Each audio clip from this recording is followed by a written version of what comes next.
Some characters are happy, other characters are sad, and the author has to explain why. That information, again, comes out in the character sketch, and then finds its way into the story.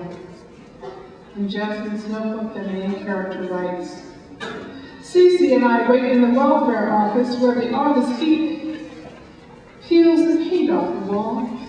The caseworker loosens his tie, curses the unconditioned air, and shuffles papers while we sweat, wondering if he'll decide to help Cece out with extra money now that my stay with her is permanent. I hate all this waiting. But what really makes me crazy is all this man's talk about the sin of broken homes. Inside I'm screaming, don't you get it? The homes are just fine. It's the people who are broken. Sticks and stones may break my bones, but yeah, I grew up hearing that. I had a lot of practice using it too.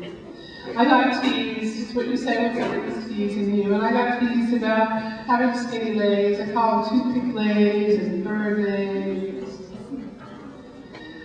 And I got teased about my glasses, 4 eyes and profile eyes, and of course I got teased about my skin coloring. And every time I would say, sticks and stones, the words will never harm me. Great saying. What's wrong with it? Words are very powerful. They are powerful things. And they can not only hurt your feelings, they can break your heart sometimes.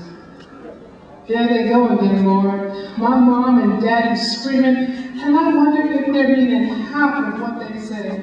God, please make them stop. Is there something I can do? Maybe try real hard to listen, do what my mom tells me to. Maybe stay out of the way. Try to find one less problem and not one more. Words definitely have power to hurt your feelings, especially if those are harsh words coming from somebody you love, like your mother. Now, for as long as I can remember, I wanted to be a writer. I knew it, I was sure of it, but not everybody around me thought it was a good idea or shared my dream. Many people in neighborhoods I grew up in said, writers don't come from around here. You want to do what? And they would laugh. You'll never get published, they said. You'll never make any money, they said. Girl, you're not get anywhere writing that poetry. But so far, poetry has taken me to the White House, twice to the Library of Congress, to Kennedy Center, and lots of places in between. And so I'm thinking they were wrong. Sometimes it pays to be stubborn about your dreams. Now let me correct that. It always pays to be stubborn about your dreams. Now, it was bad enough people in my neighborhood, people in my school, didn't share my dream and said things that were discouraging. But my own mother thought that writing was a bad idea. Whenever I would talk about wanting to be a writer when I grew up, she would say, writers are a dime a dozen. Why not do something practical with your life, like teach? And teaching is a wonderful profession. And I have done some teaching over the years, but you know what? Teaching was not my passion. It wasn't the thing I loved more than anything. It's not what woke me up in the morning or made my heart beat. That was writing, and I just couldn't get my mother to understand that. Writers are a dime a dozen, a dime a dozen, a dime. I heard those words one time too many from my own mother, who worried I would fail and said, find another dream instead. but my heart drifted one phrase truer. Someday, she'll be proud to say, be proud to say, be proud to shout out loud, my daughter, the writer. And she is.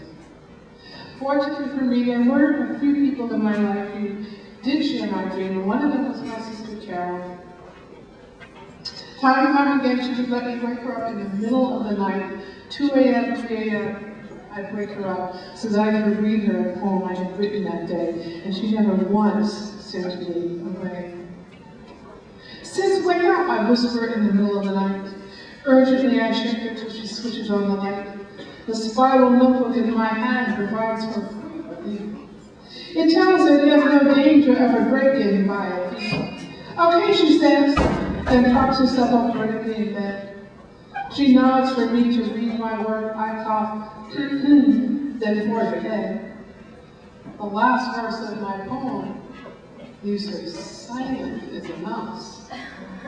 I'm worried, till she says, we have a genius in the house. That was me. Oh yeah. I was determined to become a writer, and with encouragement from people like my sister, I went on to do just that.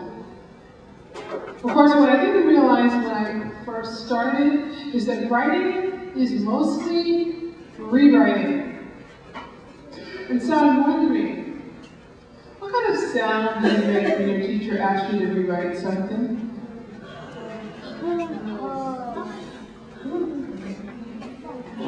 I'm not hearing anything over here. Oh yeah, that's familiar. Okay, what kind of sound do you think I make when I have to rewrite something? Oh man, I moan and groan just like anybody else. But I do it anyway, because that's where that poem, that novel, that essay has my name on it. And I want it to be the very best that it can be. And so I'll rewrite it however many times I need to make sure it is the best. Does anyone here have a friend who plans to be a writer? Is going to be a writer? Few of you do have friends who are going to be a writer? Okay, I just wanted to warn you right now to be on your very best behavior, because writers write about everybody you know. No one gets left out. Not my mother, not my father, not my grandmother, not my sister, not my teachers, not the librarians, not even the blue-haired ladies in church. And when I was coming up, you go to church, and there'd be these ladies who have serious blue hair. They have silver hair, and they have blue streaks in it, and they stick in the sun, you can really see the blue. And I could never understand why anybody would want blue hair. But they have blue hair. And they would be out front, and as the little kids would come up on Sunday morning, they would want to pinch your cheek. Have you ever had your cheek pinched? Is it a good feeling? No. Okay, not a good feeling, don't understand, generation after generation, they're still doing it. And we didn't think it was too great. So this is the poem about blue-haired ladies doing just that kind of thing. We entered the church in time to greet the pastor's wife we sometimes meet. I curtsy ladylike and see those blue-haired ladies coming for me. Like always, they're aching to pinch my cheek. That's why I run from them each week. Come here, you precious thing, they say. I'm itching to go the other way. But I hold still for a minute or two and smile like God would want me to, then act like there's some awful hurry and duck into the sanctuary. I am out of there. Now, I have a special fondness for music, and that's only natural because poetry is a place where words and music meet. And if I didn't know that on my own, I would certainly know it because my father was a violinist and composer, and he would sometimes set my poems to music when I was little. And so whenever I sit down and write a poem, I'm always listening for the music in it. So I come back to the music again and again. So when I was writing the poem Come Sunday about the Baptist church, I certainly wanted to write about the music, but I thought, I don't want to just write about the music. I wonder if it's possible to write a poem that's musical, even though there's no music in it. And so I wrote a poem called Jubilation. And every other line in the poem goes, rock my soul. Can you say that? Rock my soul. Okay, now pretend you've actually been to a black church. I'm going to try that again. Rock my soul. Rock my soul. All right, so every time I point to you, you're going to say, rock my soul. But with some energy, right? Try that again. Okay. Rock my soul. Very good. Rock my soul. All right, here we go. Rock my soul. I gently sway and I close my eyes and I clap my hands and my feet start dancing and I reach for heaven and he rocks my soul. Oh, rock my soul. Okay, but you can of course read it quietly to yourself, or you can just perform it reading straight through out loud, but you can also choreograph the poem, make up steps to go with the lines of the poem. And it's something that actually I first saw students do at school years and years ago. I thought, that's a great idea. So then I took a poem from My Man Blue and I made up just some very simple steps to go with it. And we're side by side. So that's the basic poem, and I made up some steps to go with it, which I will show you as soon as I get a volunteer to help me out. That was the first thing. Come on. Yep. As we go through the poem, I want. Actually, I'm going to get you one of this one.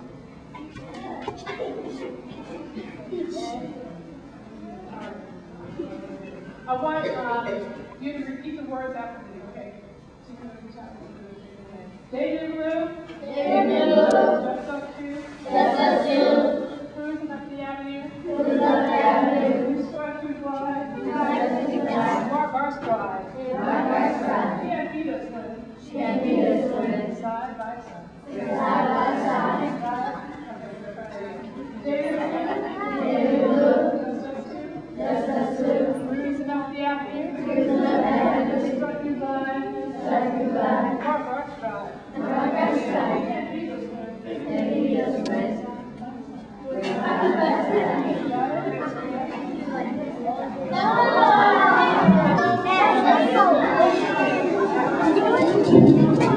David Blue. Just us two. Just us two. Cruising up the avenue. You stretch the line. Mark our stride. Can't beat us when. Side by side. Steps to go with it. I've seen 3 people do like a jump rope, run and actually come out with a jump rope. I've seen as many as 9 people do a longer poem where 3 people do one stanza while the other 6 are frozen in space, in place, and then 3 add in a fall or whatever, and then they add to the poem. So there are all kinds of ways to play with that idea. So take your favorite poem and just play with it. I'm sure you can come up with better steps than I came up with. And it's something you can do in your class. It's something you can do for fun, but also if you get really good, you might be able to do it for assembly, have like a little dance song, a few poems, but just something to have fun with, really. Okay.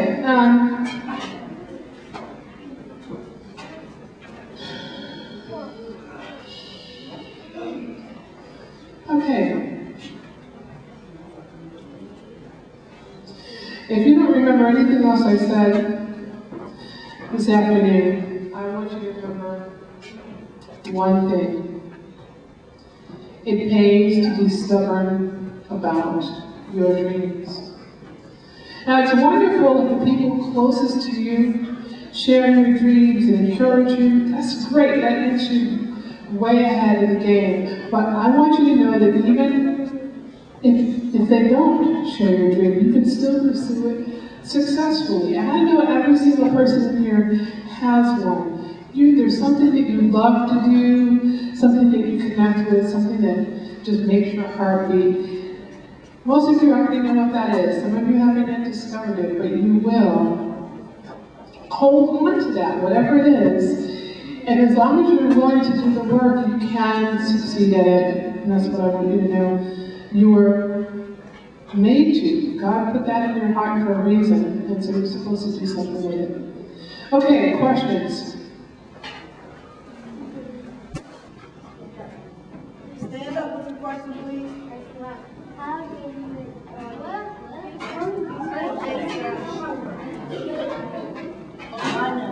Read it nice and loud, Marna.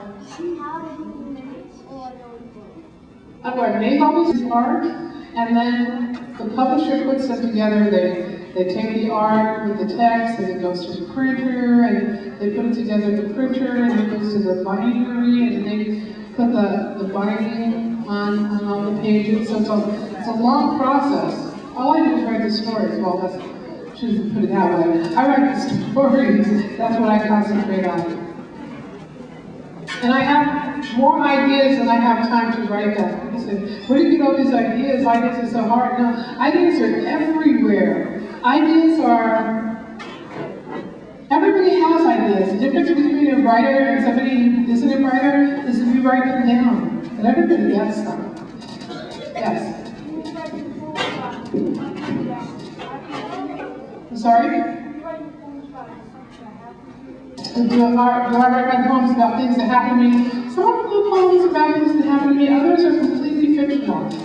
So it's really a mix of things that happen to somebody else, things that I noticed. I'm always observing and watching what's going on around me. Sometimes there's something from my childhood that I remember, but sometimes it's somebody else's childhood that I remember, an incident that happened to them. And other times it's just out of my imagination. Yeah.